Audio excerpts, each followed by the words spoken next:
शिव महापुराण की कथा अपने पूर्वजों के कल्याण के लिए श्रवण कर रही हूँ। एकम का श्राद्ध जिसका होता है, सभी पूर्वजों का उद्धार हो, ऐसी कृपा बनाकर रखिएगा। देवाधिदेव महादेव। शिव महापुराण के मूल मंत्र का जाप आप सभी अपनी जगह पर बैठकर बड़े आनंद के साथ करेंगे।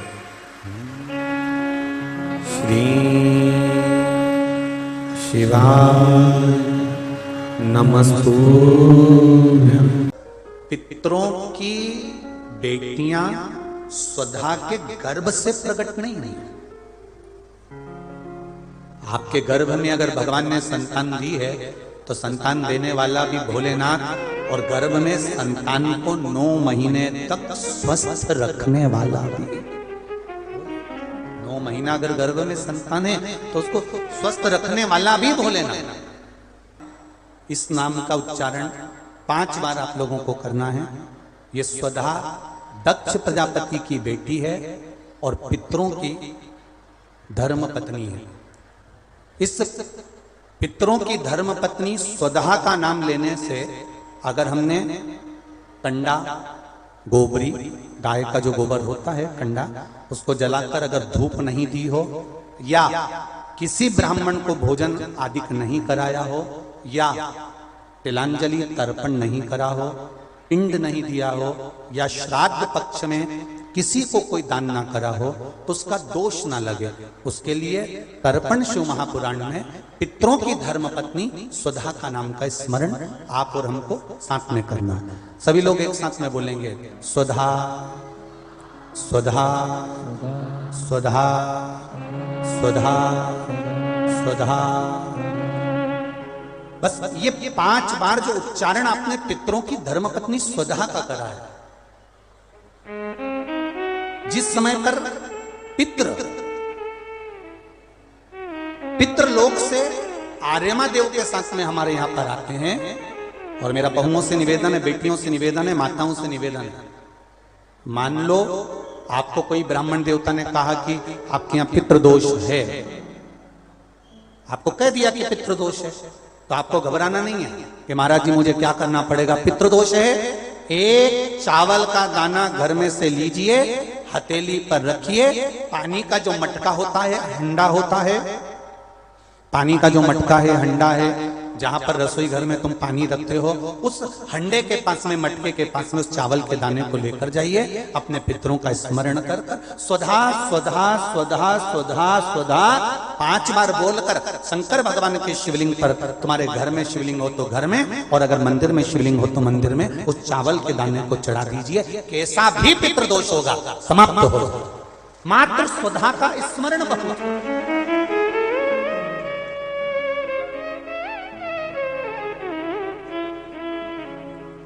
हम तो उनसे भी कहेंगे जिनका बार बार एक्सीडेंट होता हो, जो बार बार गिरते पड़ते रहते हो, बार बार एक्सीडेंट होता हो, बार बार उनको चोट लगती हो, बार बार, और उनको भी कहेंगे जिनको सर्दी की बीमारी या दमे की बीमारी या श्वास की बीमारी, उनसे भी कहेंगे कि श्राद्ध पक्ष में एक चावल के दाने का प्रयोग स्वधा नाम से अवश्य करें। चलने में दम नहीं भराएगी, श्वास नहीं भराएगी, और दूसरा जो सर्दी का जिसको कोटा होता है, बार बार सर्दी हो जाती है, निमोनिया हो जाता है, कफ बना रहता है, उनके लिए भी स्वधा नाम का स्मरण। महाराज स्वधा नाम का स्मरण। दक्ष प्रजापति के घर में बेटी का जन्म हुआ जिसका नाम था स्वधा।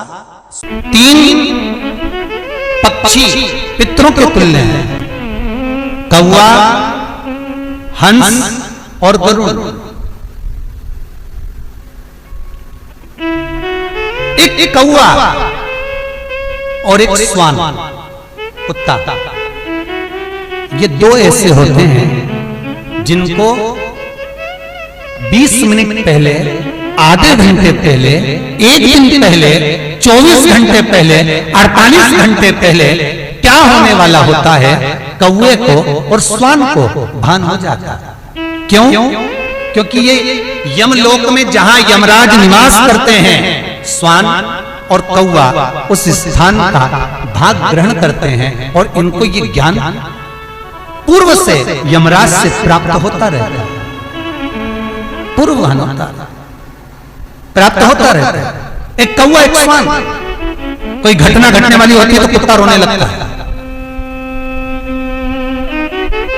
कोई घटना घटने वाली होती है तो कौवा आकर बैठ जाता है, कोई आ रहा है तो कौवा आएगा, कोई भाव सूचक है तो कौवा आकर बैठेगा। दरवाजे पर कैसे, उसका भी भान है, अटारी पर कौवा कहां बैठा है, दरवाजे पर कौवा कहां बैठा है, किस स्थान पर कौवा विराजमान है, उसका भी भाव हमारे शास्त्र में वर्णन है। तीन पक्षी, तीन वृक्ष पितरों के तुल्य हैं। पक्षियों में कौवा, हंस और गरुड़, ये पितरों के तुल्य हैं, जो अधोगति में मर जाते हैं, जिनको पिंड नहीं मिलता, तर्पण नहीं होता, ब्राह्मण का भोज नहीं मिल पाता, जो मर जाते हैं, जिनका अंतिम संस्कार तक नहीं होता, जिनकी गति बिगड़ जाती है, ऐसे जीव कौवे के अंश में प्रकट होते हैं, जो पूर्ण फल लेकर जाते हैं। पितृलोक में जगह नहीं होती, बैकुंठ में जगह नहीं होती, कहीं अगर जगह नहीं है देवलोक में तो इनको कौवे के अंश में, गरुड़ के अंश में या हंस के अंश में डाल दिया जाता है। महाराज फिर अगला वर्णन किया, तीन पशु, कुत्ता, गाय और हाथी, ये पितरों के तुल्य होते हैं। शिव महापुराण की कथा कहती है, अगर श्राद्ध पक्ष में गया नहीं जा सकते तो गाय के मुख में, गयासुर ने वर दिया था कि गाय के मुख में अगर कोई गया नहीं आ पाएगा तो गयासुर 16 दिन गाय के मुख में निवास करेगा, और गाय के मुख में श्राद्ध के समय पर अगर कोई रोटी देगा, श्राद्ध के समय पर जो भाग देगा उसको गया जी में पिंड करने का पुण्य फल प्राप्त होगा। ये गयासुर का वर गौ माता के लिए था। तो गाय के मुख में 16 दिन तक गया क्षेत्र का पिंड का भाग प्राप्त होगा। कुत्ता, गाय और हाथी। श्वान को रोटी क्यों देते हैं? क्योंकि श्वान पितरों को अपना भाग प्रदान कर देता है। श्वान रखता नहीं है, चुका देता। फिर तीन जलचर है महाराज जो पितरों के तुल्य हैं, मछली, कछुआ और नाग। पिंड जो बनाया जाता है वो पानी में दिया जाता है। मछली जिसको पाती है वो पितरों को प्राप्त होता है। कछुआ श्रावण के इस 16 श्राद्ध के अंतर्गत कछुआ यदि आपके दिए हुए भाग को पा लेता है तो वह जीव उसी समय पर तर जाता है। और महाराज नाग वो भी पितरों के तुल्य माना। इन तीन पितरों के क्रम का वर्णन किया गया है। भगवान शिव ओगरदानी बट का वृक्ष के रूप में ब्रह्मा को बना देते हैं और शंकर बटकेश्वर महादेव के रूप में विराजमान हो जाते हैं। ऐसा सुंदर प्रसंग शिव महापुराण में वर्णन किया। तीन वृक्ष पितरों के तुल्य हैं। तीन वृक्ष पितरों के तुल्य हैं। पहला पीपल, दूसरा बट वृक्ष, तीसरा बेलपत्र का बेलपत्र का। अनायास श्राद्ध पक्ष में आप कुछ भी ना कर पाए, कुछ भी ना कर सकते हो तो एक पत्ते के ऊपर कोई सा भी पत्ता ले लो, चाहे पान का ले हो, कोई पीपल का ले हो, कोई भी पत्ते के ऊपर एक पुड़ी, थोड़ा मीठा थोड़ा नमकीन रखकर अपनी कामना कर कर अपने पूर्वजों के लिए इन तीन वृक्ष के नीचे 16 श्राद्ध में किसी भी एक दिन आपको भोजन को रखकर आ जाइए। अपनी कामना कर कर सुख अनुभव होगा, पितरों को शांति मिलेगी। केवल 16 श्राद्ध के दिन ही ऐसे होते हैं जिसमें शंकर भगवान को जल में दूध मिलाकर चढ़ाने की जगह दूध भले 1 चम्मच चढ़ा रहे हो पर अलग से चढ़ाओ। कच्चा दूध अलग से चढ़ाओ, उसके बाद भले तुम जल चढ़ा दो, पर लोटे में जल में दूध मिलाकर 16 दिन श्राद्ध पक्ष में नहीं ले जाना। भले 1 चम्मच दूध लेकर जाओ, 1 कटोरी दूध लेकर जाओ, पर कच्चा दूध अलग से लेकर जाओ। पितृपक्ष में एक काम चालू करो। पितृपक्ष में बन सके गौ माता को रोटी दो, पितृपक्ष में बन सके गौ माता को जल दो, पितृपक्ष में बन सके तो भूखे को भोजन कराओ, प्यासे को पानी पिलाओ। पितृपक्ष में बन सके, तुम्हें किसी ने कह दिया, कोई विद्वान ने तुम्हें बता दिया कि तुम्हारे पितृ दोष है, तुम्हारे घर में काल सर्प दोष है, तुम्हारे घर में ऐसा दोष है, तो एक काम चालू करो, 16 दिन श्राद्ध के एक चावल का दाना देवाधिदेव महादेव के शिवलिंग पर समर्पित करो, दूसरा चावल का दाना अशोक सुंदरी की जगह पर समर्पित करो और एक लोटा जल पहले अशोक सुंदरी वाली जगह पर थोड़ा सा चढ़ाओ, उसके बाद शंकर भगवान को उस जल को अर्पित करो। अपना गोत्र बोलकर अपने पितरों का स्मरण कर कर आपका पितृदोष अपने आप शांत हो जाएगा, दोष मिट। 16 श्राद्ध में, श्राद्ध पक्ष में घर में अगर गंगा का जल हो, आपके घर में अगर गंगा जल रखा हो, श्राद्ध पक्ष में तुलसी के क्यारे के पास में एक छोटी सी कटोरी रखकर घर का कोई भी व्यक्ति, चाहे महिला हो, पुरुष हो, पुत्र वधू हो, बच्चे हो, कोई भी हथेली में गंगा जल लेकर अपने पूर्वजों का स्मरण कर कर और वो गंगा जल काशी विश्वनाथ के नाम से अपने पूर्वजों का नाम लेकर वो कटोरी में अगर 5 बार या 7 बार छोड़ देता है तो उसके पूर्वजों को पिंडदान और तर्पण की जरूरत नहीं पड़ती, उनको मोक्ष प्राप्त हो जाता है। इस भूमंडल पर मृत्यु लोक में जितने भी जीव इस संसार सागर में भटक रहे होंगे, शिव महापुराण की कथा सुनकर वो भी तर जाएंगे। ये अकेली बिंदु को तारने वाली नहीं है। इस मृत्यु लोक में जो विराजमान, आज भी नियम है महाराज, श्राद्ध का भोजन टेबल पर नहीं कराया जाता, श्राद्ध का भोजन ब्राह्मण को कुर्सी पर बिठाकर नहीं कराया जाता, श्राद्ध का भोजन किसी जाता। श्राद्ध का भोजन आज भी प्रमाण है कि ब्राह्मण के लिए भूमि पर आसन लगना चाहिए और जमीन पर बैठकर कराना चाहिए। तब क्यों? क्योंकि इस भूमि पर बैठकर जब भोजन कराएंगे, इसी भूमि से ना जाने कितने पितर गए, कितने तर्पण हुए, कितनी तिलांजलि हुई, इसी भूमि से, इस रज से, इस कण से ना जाने कितने जीव चल गए। अब लकड़ी पर या टेबल पर या कुर्सी पर बैठकर ब्राह्मण को भोजन कराने का प्रमाण नहीं है। अब आपका फैशन ज्यादा हो गया तो बात दूसरी है। ब्राह्मण अगर भोजन करने आसन पर बैठेगा, तुम अगर थोड़ा झुककर परसोगी, ब्राह्मण के सम्मुख में आप थोड़ा सा भोजन कराते समय झुकोगी, जरा विचार करिए। यशोदा मैया के घर में संतान नहीं थी।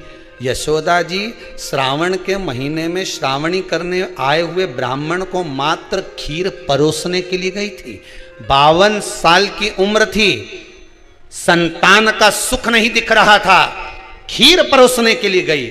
उतनी देर में ब्राह्मणों ने देखा इनके घर में संतान नहीं है, पुत्र भव कह दिया। और यशोदा जी के पति श्री नंदराय जी कह रहे हैं कि बाबा मैं 60 का या 55 की, बाल हो गए धोले और तुम कह रहे हो पुत्र होगा, कहां से होगा? ब्राह्मण कहते हैं ब्राह्मण जब भोजन करता है, भोजन करते समय जब वर देता है, वो वर गलत नहीं हो सकता, कहीं से भी आएगा पर छोरा तो आएगा। और आया, कहीं से भी आया पर पुत्र आया, क्योंकि आशीर्वाद दिया था।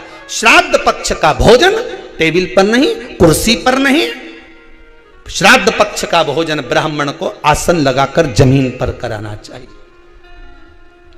भूमि पर। श्राद्ध पक्ष में घर में बैठकर श्री शिवाय नमस्तुभ्यम थोड़ा जप लिया करो। शंकर अच्छे अच्छे पितरों को, पूर्वजों को ताड़ देते हैं। शिव, किसी भी देवताओं की कथा में सुना कि इन देवता का प्रेतों से पाला था? कभी सुना आपने कि भगवान विष्णु की शादी जब माता लक्ष्मी जी से हुई, भगवान कृष्ण का विवाह जब रुक्मणी जी से हुआ, राम जी का विवाह जब माता सीता जी से हुआ? किसी ने सुनाया हो तुमको कि उसमें भूत गए थे, प्रेत गए थे, डाकनी गई सी, पिशाचिनी गए, चुड़ैल गई, कोई गया भूत प्रेत? अरे बोलो तो सरी, नहीं गया। नहीं, केवल एक देवता ऐसे हैं जिनकी शादी में भूत भी गए, ने प्रेत भी गए, ने डाकनी, ने पितर, ने ये देव, ने वो देव, सब आ गए। शंकर भगवान ने किसी भी वीआईपी को नहीं बुलाया।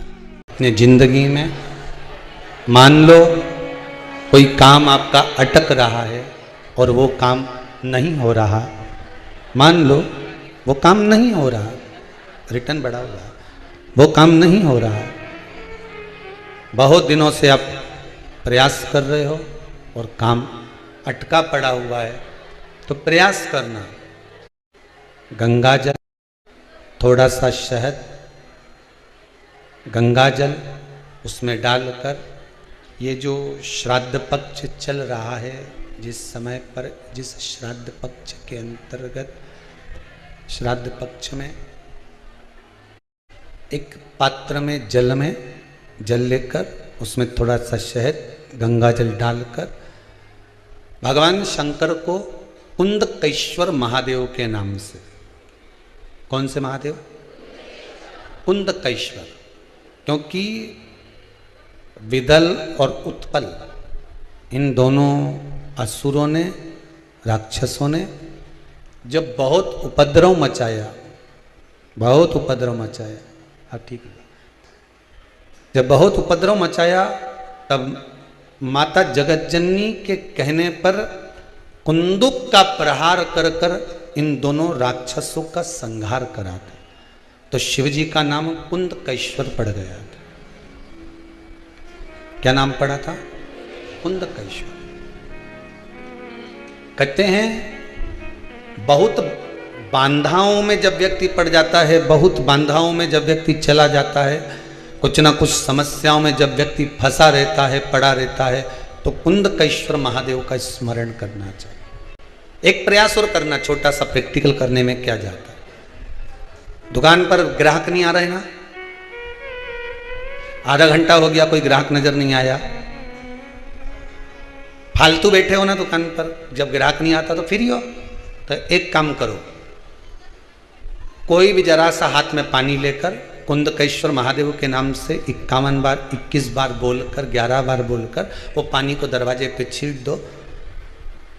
आधा घंटा, ज्यादा से ज्यादा 20 मिनट, आधा घंटा 30 मिनट नहीं लगेंगे और ग्राहक प्रवेश करना प्रारंभ करें। प्रैक्टिकल करने में क्या जाए। अब ई में कहीं घटा तुम्हारा कि पानी घट गया, कि बोलने से, कुंदकेश्वर महादेव का नाम लेने से जीवान घट गई, कुछ घटा? फायदा तो तुम्हारा ही हुआ। कुंदकेश्वर का नाम लेकर कोई काम अटक रहा है, शहद जल के पात्र में डालिए और थोड़ा सा गंगा जल डालकर इसी श्राद्ध पक्ष में किसी भी दिन जब तुम्हारा मन पड़े तब शंकर जी को समर्पित कर करा। और साथ में 1 लोटा पानी, 1 कलश जल का अलग से लेकर जाओ। जब शहद का जल शंकर जी को समर्पित कर दो, उसके बाद सादा जल शंकर जी को अवश्य समर्पित करके। शहद का जल बांधाओं को हर लेता है, बांधा को हरता है। हम तो कई बार बच्चों से कहते हैं, अगर कोई बच्चा कंपटीशन एग्जाम में बैठ रहा है, इंटरव्यू दे रहा है, या कोई एग्जाम में नहीं निकल रहा है, तो प्रयास करना,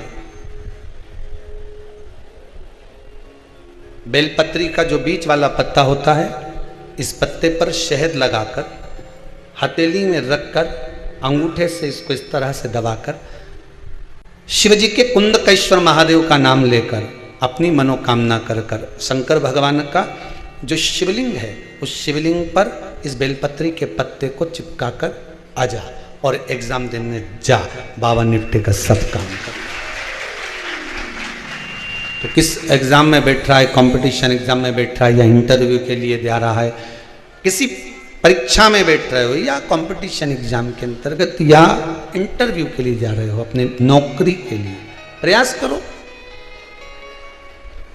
शिव महापुराण के छोटे छोटे जो उपाय शंकर की कथा में हैं, इसमें कोई खर्चा नहीं होता। अभी तक आपने जितनी कथा शिव महापुराण की सुनी होगी, कोई खर्चे का काम बताया हो तो बताना। बस एक ही खर्चे का काम बताया था। पितृपक्ष में जो वो कुमड़ा होता है, कई माताएं कर रही थी, गुरुजी वो आपने कद्दू का बोला। हमने कद्दू का नहीं बोला, कद्दू का तो भोजन आप बना सकते हो, भोजन करा सकते हो। वो कुमड़े का बोला, जिसकी नवरात्र में बलि चढ़ती है और जिसका वो पेड़ा आदि बनता है, उसका वर्णन हमने।